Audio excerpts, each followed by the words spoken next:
All right, so Scout and I, come here, my assistant.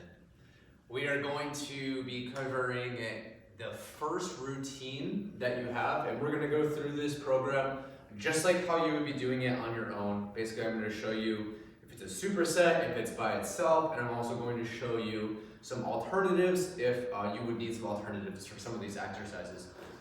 So, I don't know what he's doing over there, but anyways, what we'll do is we're gonna try to start out on the floor for all of these things. And so, even before you work out, just one thing that you can do, and then this is an at-home workout, so you can just do some gentle neck circles. And what you can do is you can just go 5 in each direction. I don't know what he's doing over there. And then 5 in the other direction.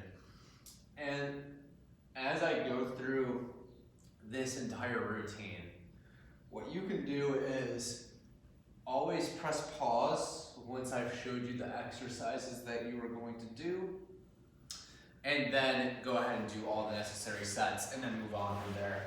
So the next thing, we'll just go down on all fours, and we're just gonna go cat camel. So go into full flexion and then full extension. Full flexion, and we'll just do 5 of those, and then full extension. Just get our spine ready to work out. And so the first exercise that we're going to be doing on day 1 is going to be a nice slow ab bike. So again, I'm going to show you the 2 that you're going to do. You can do them, press pause, move on to the thing. So you'll notice this is going to be labeled A1 and then A2, and then A2, which means it's a superset.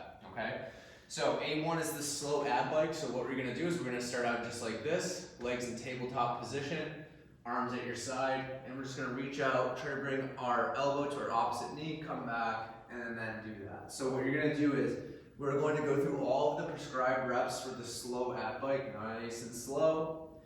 And then after you get done with the slow ab bike, so again, this is A1, grab your weights, and what you're going to do is an alternating dumbbell floor press. So we have both weights in our hands, we're lying down, and we're going to bring both up to start, and we're going to lower one down, come right back up, lower the other one down, come right back up. So we're just alternating. So for example, this would be 1, 1, 2, and 2. If you happen to have any shoulder issues, and just in general, make sure that our elbows are right here when we're doing this exercise and not up here like that. So again, this is your A1 and A2. Go through all the sets of the slow ab bikes, and then go ahead and do the floor press, and then go ahead and resume this video when you're ready to move on to the B-based exercises. Okay, so there's only one B-based exercise. That's half kneeling overhead press. It's fine if you want to stand up for this if you don't feel comfortable being on your knee. But the knee-based version is like this, so we're just taking a knee, just like this, and our weights are right here. Now, it's going to be important, again, if you have shoulder issues, just to keep our weights right here like this instead of out there like that. If your shoulders are fine, it's okay if you want to press out like this. It just changes a little bit of which part of the shoulder you're working. But we want to try to keep our weights inside like this, go up, twist on the top, okay? And if being down on your knee like this is bothersome, you can always stand up. Just one thing to be aware of whenever we're doing an overhead press too is we don't want to go into like extension like that when we're pressing. We want to stay in a nice tight position, squeeze your butt, press straight up. Again, press straight up. You can give it a twist too. So that is your B1 exercise. This one is by itself, so go ahead and go through all 3 sets. So it's going to be do this, rest about a minute, do it again for your next set. And then we'll move on to the C-based exercises where we'll be standing up. All right, so now we're on our C-based exercises. This is going to be a wide stance Romanian deadlift and a hammer curl. So you should probably be able to do more with the wide stance Romanian deadlift than you would with the hammer curl.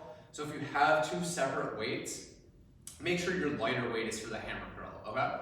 So the wide stance deadlift, we're gonna have our feet nice and wide, just like this, outside of shoulder width. And we're just all we're gonna be doing is pushing our hips backwards. I'll show you this from the side too, and then coming right back up.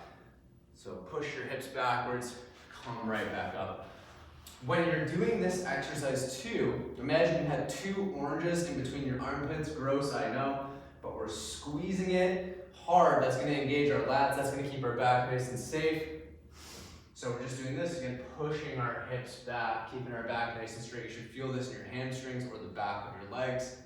So once you get done with all the reps like this, we're gonna move on to hammer curls. But just one more thing, when we're doing this wide stance deadlift, in order to make sure that we're keeping our back nice and safe, we wanna make sure two things. One, our back is straight, so we're not going like this when we're doing that exercise. And the other thing is that the weight's not coming out far. We wanna keep it in nice and tight when we're doing this, okay? So right in line with your hips.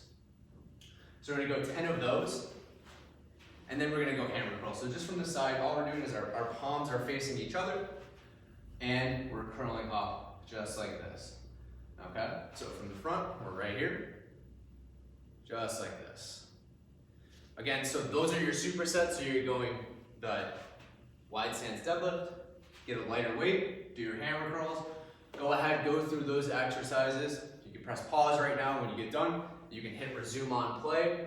And we're gonna do our last exercises, which are the D-based exercises.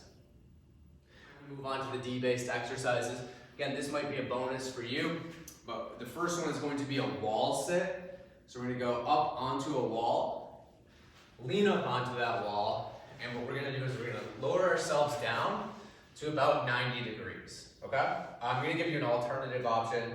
If this is not comfortable, what you can do is you can go up just a little bit higher. That's fine.